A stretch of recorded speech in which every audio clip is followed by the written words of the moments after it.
दिवाली का first day है 17 अक्टूबर 2025, Friday शुक्रवार, एकादशी, गोत्सव, द्वादशी, वसुबारस। हमको ये चीज़ समझनी पड़ेगी कि यहाँ पे महाराष्ट्र में विशेष करके दिवाली जो है ये 17 को मतलब वसुबारस से स्टार्ट होती है। एंड इस दिन गाय और उसके बच्चे की पूजा होती है। तो जो लोग खेती किसानी कर रहे हैं उनके लिए बहुत इजीली पॉसिबल है कि वो अपने गाय के गोठे में अपनी गौ माता की सेवा करें, उनके चारों पैरों पे पानी डालें, क्योंकि वो चार पैर चार वेदों के प्रतीक हैं। And eight the same time वो हिमालय का भी प्रतीक है। गौ माता की पूजा का बहुत महत्व अनन्य काल से आया है, लेकिन हमको ये समझना पड़ेगा कि आदि शक्ति का पहला अवतार जो है ये कामधेनु है और उसकी जो सुपुत्री है वो नंदिनी है। तो it is the female cow worshipped and the female girl child worshipped. तो इसमें जो मूर्ति लाते हैं उसमें ये ध्यान देना है कि पॉसिबली गाय है और गाय के साथ उसका वासरू जो उसका बेबी है वो है, और गाय के गले में एक घंटी बंधी हुई है। वसुबारस के दिन गाय की पूजा की जाती। गाय के पूजा के बहुत सारे महत्व हैं। जैसे किसी का बिजनेस प्लेस है और उनके कस्टमर्स के साथ बहुत ज़्यादा लड़ाई हो जाती है, आर्गुमेंट हो जाती है, या बहुत ज़्यादा फाइट्स क्रिएट हो जाते हैं, तो सभी प्रकार के अग्रेशन को कंट्रोल करती हैं गौ माता, विशेष करके जो उनका मातृ स्वरूप है। तो उसमें कभी कभी क्या होता है, बहुत ज़्यादा हमारे ऊपर नेगेटिविटी का भी अटैक हो जाता है। किसी किसी के फैमिली पे, किसी के घर पे, किसी के बिजनेस प्लेस पे बहुत ज़्यादा नेगेटिव अटेंशन आता है। तो गौ माता का जो स्वरूप है वो वैसे तो प्रथम जो उनका अवतार है ये कामधेनु के स्वरूप में है, और ये कामधेनु महाकाली का अवतार है। तो वो अपने बच्चे की रक्षा करती हैं और सभी प्रकार के नेगेटिव एनर्जीज को नष्ट कर देती हैं। और एट द सेम टाइम जब हम लोग कान्हा जी की प्रतिमा देखते हैं तो कभी भी वो अकेले नहीं पूजे जाते। या तो कान्हा जी के साथ राधा जी रहती हैं महालक्ष्मी स्वरूपा, या गौ माता रहती हैं। एट द सेम टाइम आदि गुरु दत्तात्रेय जो हैं इनके साथ भी हमेशा गाय होती है या नवनाथ होते हैं। ऐसा होता है कि कभी भी दत्तात्रेय भी अकेले नहीं पूजे जाते। इसका बहुत बड़ा रीजन है कि गौ माता is Mahamaya, it's a hidden power. ऐसे तो देखो तो उनके पास कोई वेपन नहीं है, लेकिन कोई शेर उनके ऊपर अटैक नहीं कर सकता, क्योंकि वो अपने सिंग से अपनी रक्षा करती हैं। तो उसी प्रकार से योगी भी जो है, वैसे तो उनके पास कोई हथियार नहीं होता, लेकिन उनके अंदर जो सेल्फ कॉन्फिडेंस है, जो उनके सिंह की जो उनके सेंटर हार्ट में शक्ति रहती है, तो वो उनकी रक्षा करती है। तो it is a unknown unseen weapon, और यही श्री महाकाली की शक्ति भी है, श्री महाकाली का स्वरूप भी माना जाता है। तो जैसे आप घर में आने के साथ फर्स्ट एंट्रेंस पे गौ माता दिखे या गौ माता का पोस्टर या चित्र या मूर्ति रखते हैं, अगर मंदिर में आपने गौ माता की मूर्ति रखी तो कोशिश ये करे कि वो भरी हुई हो, उसमें पोकड़ नहीं हो, उसमें क्या बोलते हैं अंदर से वो एम्प्टी नहीं हो। लेकिन if your pocket can afford, या फिर आप ऐसा कर सकते हैं कि मट्टी की भी गौ माता की मूर्ति मिलती है। बहुत सारे लोग जो सिटीज में रहते हैं जिनके पास गाय या गोठा अवेलेबल नहीं है, तो वो लोग ये रेमेडी कर सकते हैं। सेकेंड थिंग, बहुत इम्पोर्टेंट ये बात है कि जो गाय का चेहरा है, सपोज आप वहाँ नहीं रखें, तो उत्तर दिशा में the cow should be facing, और आप पश्चिम दिशा की ओर देखते हुए गौ माता को नमस्कार या उनका पूजन करें। दूसरी बात ऐसी कि गौ माता जो है उनके गले में एक घंटी हो, और उनके पास नंदिनी जो उनका छोटा बेबी है वासरू होना चाहिए। And she should be looking at the वासरू या लिकिंग एट द वासरू, टेकिंग केयर ऑफ द वासरू। वो वासरू की तरफ देखती हुई हो या वासरू को दुलार करती हुई हो, और वो वासरू उनका दूध पीता हुआ हो। तो तो ये जो गौ माता का स्वरूप है ये लक्ष्मी स्वरूपा, संतान लक्ष्मी स्वरूपा भी हो जाता है। तो बहुत सारे लोग जो फर्टिलिटी या बेबी नहीं है या उनके बच्चे बहुत ज़्यादा तकलीफ दे रहे हैं, तो ऐसे लोग अपने बेडरूम में भी गौ माता का चित्र या उनकी एक प्रतिमा या मूर्ति रख सकते हैं। उससे बहुत पॉजिटिव इफ़ेक्ट्स आते हैं। एट द सेम टाइम हमें ये चीज़ समझनी है कि वसुबारस के दिन क्या करना है पूजा विधि में। तो सबसे पहले हमको ये चीज़ समझनी है कि जो रंगोली निकाली जाती है, तो वो रंगोली क्या करती है, जो भी व्यक्ति घर में प्रवेश करता है तो उससे पहले उसका अटेंशन वो अट्रैक्ट करती है। तो वो वाइट कलर की होती है, क्रिस्टल्स, जो वाइट क्रिस्टल्स रहते हैं उससे बनती है, पाउडर से। तो उसके अंदर बहुत पॉजिटिव एनर्जी रहती है। बहुत सारे लोग जिनके घर में बहुत ज़्यादा असंतुलन रहता है, बिजनेस प्लेसेस में बहुत ज़्यादा असंतुलन रहता है, तो वो लोग होटल्स में, ये सब जगहों पे जब रंगोली बनाना स्टार्ट करते तो सडनली दे सी कि there is a great difference. तो एंट्रेंस घर का साफ रखे, क्लीन रखे। डेकोरेशन से ज़्यादा क्लेanलीनेस इम्पॉर्टेंट है। आप कितने साफ सुथरे हैं इसको बहुत ज़्यादा महत्व है। आप कितने महंगी चीज़ों को पहन रहे हैं इससे आपके पास लक्ष्मी आती है ऐसा नहीं है, लेकिन आप कितने स्वच्छ हैं। आपकी कॉम्प्लेक्शन इम्पॉर्टेंट नहीं है, आपका क्लेanलीनेस इम्पॉर्टेंट है। उसी से आपकी लाइफ में लक्ष्मी आएगी, एक बेटर लाइफ पार्टनर आएगा। एंड लेफ्ट साइड को क्लीन करना है, यानी महालक्ष्मी को इनवाइट करना है। और जितना आप पर्सनल हाइजीन मेंटेन करेंगे उतनी आपकी लेफ्ट साइड जो है वो क्लीन रहेगी। यानी आप जितने अपने मन को, अपने तन को, अपने शरीर को, अपने घर आंगन को स्वच्छ रखेंगे उतना ज़्यादा महालक्ष्मी तत्व आपके पास आएगा। और ये प्यूरिफिकेशन में, शुद्धिकरण में सबसे इम्पॉर्टेंट चीज़ मानी गई है गोमूत्र। बहुत बार लोग घट स्थापना करते हैं, घर में कलश बिठाते हैं, नारियल में बुरशी आ जाती है, धान्य में बुरशी आ जाती है, इसका मतलब आपको कोई लेफ्ट नाभि की बाधा है। तो ग्रह लक्ष्मी पूजा के तो आप लेक्चर सुनिए ही, but at the same time आप थोड़ा गोमूत्र का अर्क पीना शुरू कीजिए। आपके बॉडी में से ओडर चला जाएगा, डाइजेशन बेटर हो जाएगा, क्योंकि गौ माता का जो यूरिन है उसके अंदर डाइजेस्टिव एंजाइम्स होते हैं। अभी रिसर्चेस से ये चीज़ बहुत अच्छे से प्रूव हो गई है कि ह्यूमन बॉडी का जो डाइजेशन है वो गुड बैक्टीरिया करता है। तो ये जो गुड बैक्टीरिया है ये सभी प्रकार के गुड बैक्टीरिया आपको दूध, दही एंड काऊ यूरिन से मिलते हैं। तो गोमूत्र जो है कोशिश करें कि फ्रेश हो। अगर फ्रेश नहीं मिल पाता है तो गो अर्क भी आप यूज़ कर सकते हैं। वो स्नान में यूज़ कीजिए, घर में छिड़कने के लिए यूज़ कीजिए। ऐसा भी आप कर सकते हैं कि एक लोटा पानी के ऊपर हाथ रख के गणेश अथर्वशीष ले लीजिए और उस पर एक छोटा सा अपने चित्त से ऐसे स्वस्तिक बना के उसको गणेश मंत्र, काल भैरव का मंत्र, कार्तिकेय का मंत्र, कात्यायनी का मंत्र, एकादश रुद्र का मंत्र लेके ऐसे बंधन दे दीजिए और वो एनर्जाइज करने के लिए आप आपके मंदिर में रख दीजिए। फिर वो जो पानी है वो आप आपके स्नान में यूज़ कर सकते हैं। उसमें गोमूत्र मिला के आप वाइब्रेट भी कर सकते हैं, पूरे घर में छिड़क सकते हैं। अगर आपके गार्डन में प्लांट्स है और उनको फूल ही नहीं आते तो उन पे भी आप गोमूत्र छिड़क सकते हैं।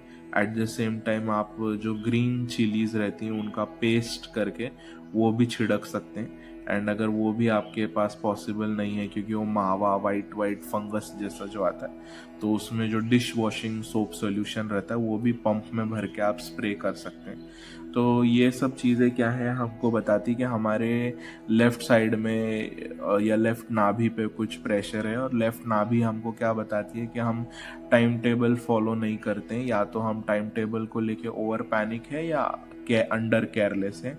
हम न्यूट्रिशन नहीं फॉलो कर रहे, यानी डिसिप्लिन नहीं फॉलो कर रहे और एक्सरसाइज नहीं कर रहे। तो ये चीज़ समझना बहुत ज़रूरी है कि डिसिप्लिन का महत्व क्या है। देखो, जो गौ माता खूंटे से बंधी है उसके सब आके पैर पड़ते हैं, उसको नमस्कार करते हैं, दिया लगाते हैं और उनकी बड़ी रिस्पेक्ट होती है। But at the same time वही गौ माता जब मार्केट में निकलती हैं, भाजी वाले की दुकान पर जाती, भाजी खाती, वहाँ उनको का आगे बढ़ने के लिए हकाल दिया जाता है। तो फिर उसके बाद में वो किसी की खेत खलियानों में जाती है तब भी उनको हकाल दिया जाता है। वो कभी किसी के घर में चली जाती हैं तो उनको वहाँ पे अगर कोई भक्त हैं तो वो रोटी खिलाते हैं, लेकिन लोगों का ये बड़ा ध्यान रहता है कि वो कहीं उनका गोबर ना गिर जाए या कोई ये ना। तो उसी प्रकार से जो हमारा चित्त भी है वो जब मर्यादा में खूंटे से एक जगह पे कॉन्सेंट्रेटेड रहता है तो सारी चीज़ें वर्कआउट हो जाती है। कुछ लोग क्या करते हैं, गुरु शॉपिंग करते हैं, भगवानों की भी शॉपिंग होती है, आज इस भगवान के पास, कल उस भगवान के पास, कल उस। तो इन लोगों को स्थिरता नहीं प्राप्त होती क्योंकि लैक ऑफ डिसिप्लिन है। तो जब हमारे अंदर एक टाइम टेबल को हम फॉलो करते हैं तो हमारा वक्त कब बदलेगा, जब हम वक्त की वैल्यू करेंगे। वक्त की वैल्यू क्या है, यानी वक्त पे सारी चीज़ें करेंगे। तो इन सब चीज़ों का बहुत गहरा संबंध है गौ माता की सेवा से, क्योंकि जो लोग गाय पालते हैं वो सब नहीं पाल पाते। अगर उसके खाने का टाइमिंग भी चेंज हो जाता तो गाय बीमार हो जाती है। तो उसी प्रकार से हमको ये समझना है कि हमारे अंदर भी भक्ति के कारण वो देवी का कॉन्शियसनेस जागृत हो गया है। तो कोशिश ये करना है कि हम टाइम टू टाइम खाना खाएं। बहुत सारे ऐसे लोग हैं जो 80-90 साल तक जीते हैं। बहुत बड़ा रीज़न क्या है, वो उसी वक्त पे वो खाना खाते हैं। तो time table of consumption of food is very important. दूसरी चीज़ आ जाती है कि पूजा विधि में क्या करें। तो सबसे पहले आप एक छोटा सा स्वस्तिक बना दीजिए, फिर आपके घर के आंगन में रंगोली निकालिए। जब रंगोली निकालते हैं तो दोनों जो घर के एंड्स हैं उन पे हल्दी कुमकुम ऑफर करना है, थोड़ी सी अक्षता रखनी है, और जो अपने दरवाजे का सेंटर है वहाँ पे भी करना है।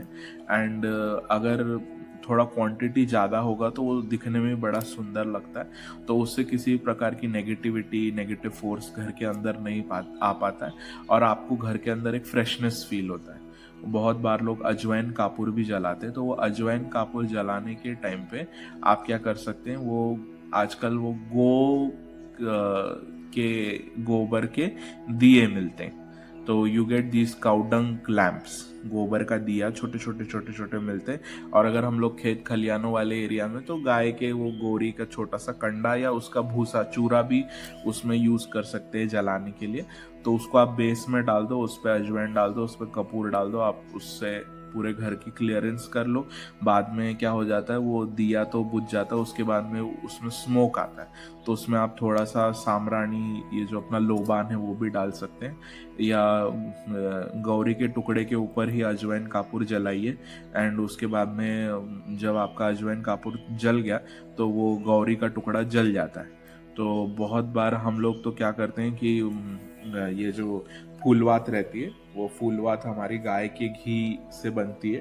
तो वो बनाने का एक सिंपल हमने टेक्निक ऐसा किया है कि जो अपना आइस क्यूब के ट्रे रहते हैं, वो आइस क्यूब के ट्रे के अंदर असली घी और 2 कैंडल वैक्स वो डाल के साथ में गरम कर देते हैं, और फिर एक एक फुलवात वो एक एक आइस क्यूब के ट्रे में रखते जाते हैं।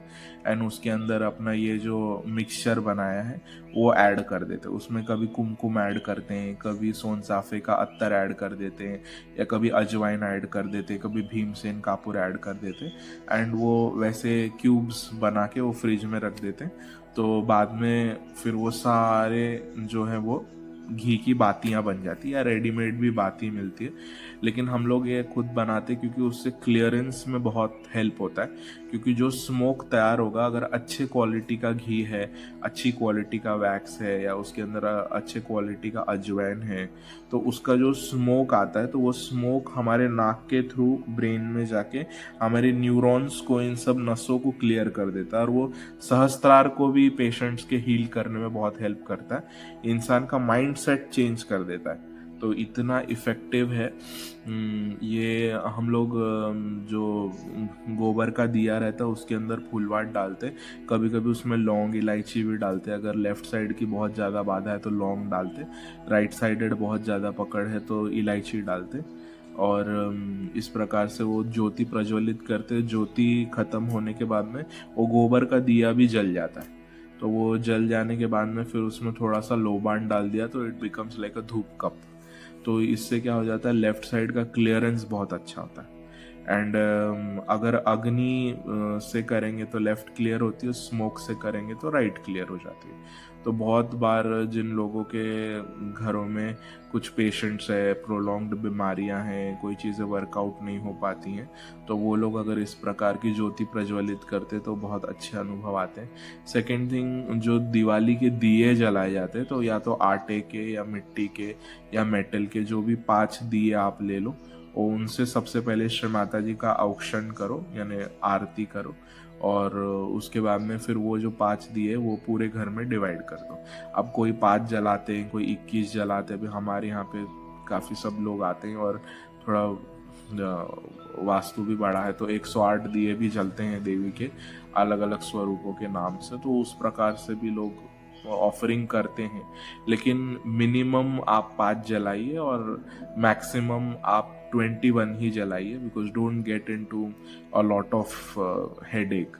अगर बहुत बड़ी कलेक्टिविटी है तो आप 108 जलाइए या 31 जलाइए या 51 जलाइए, एज पर योर अंडरस्टैंडिंग। लेकिन ये चीज़ समझनी बहुत ज़रूरी है कि हम चाहते हैं कि हमारी फाइनेंशियल ग्रोथ हो, हमारे पास लक्ष्मी आए, तो लक्ष्मी का जो आवाहन है वो अग्नि में होता है। हालांकि उनका जन्म जो है वो समुद्र मंथन में हुआ है, सागर मंथन में से जो 16 रत्न निकले उसमें से कामधेनु गाय भी हैं, महालक्ष्मी भी हैं, और ये पूरा टाइम उनके बर्थडे का या उत्पत्ति का काल बताया गया है। लेकिन महालक्ष्मी अगर हम चाहते हैं कि हमारे घर में स्थिर रहें, तो हमें संतुलन में रहना पड़ेगा, क्योंकि सिर्फ महालक्ष्मी वहीं पे रहेंगी जहाँ पे विष्णु तत्व हैं, विष्णु जी हैं। और विष्णु जी यानी बैलेंस। जितने भी हम विष्णु जी यानी एवोल्यूशन, यानी वक्त टाइम के साथ हमारे अंदर एडेप्टिबिलिटी, पॉजिटिव चेंज, वक्त के साथ चलने की ताकत होनी चाहिए, और यही विष्णु तत्व का प्रतीक है। तो ये गौ माता की पूजा इस प्रकार से की जानी चाहिए। आप उस दिन पंचामृत बना सकते हैं, आप उस दिन दही दूध का नैवेद्य कर सकते हैं, एंड जितना भी प्रोबायोटिक प्रोडक्ट है जिससे हमारे बॉडी के अंदर पॉजिटिव एंजाइम्स आए, जैसे छाछ हो गई, दही हो गई, तो ये समझना है कि अगर आपकी पित्त वृत्ति है तो ज़्यादा दही नहीं लीजिए, छाछ लीजिए।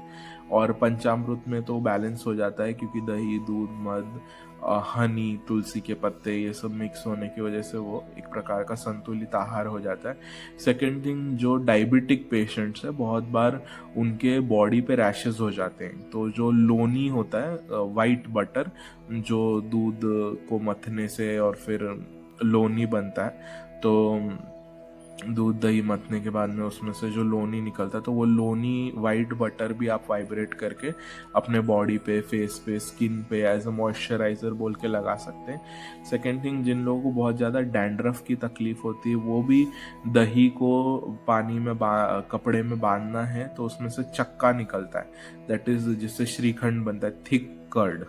तो वो जो चक्का वाला पार्ट है उसके अंदर आप काली मिरी, एक अक्खा नींबू मिक्स करके उसको थोड़ा फर्मेंट कीजिए ओवर डे, एंड उसके बाद में उसको आपके स्कैल्प में, बालों के बीच बीच में गैप करके अच्छे से लगाइए, तो उससे डैंड्रफ भी चला जाता है। लेकिन गाय के बारे में एक चीज़ कही गई है कि हमको ये चीज़ समझनी पड़ेगी कि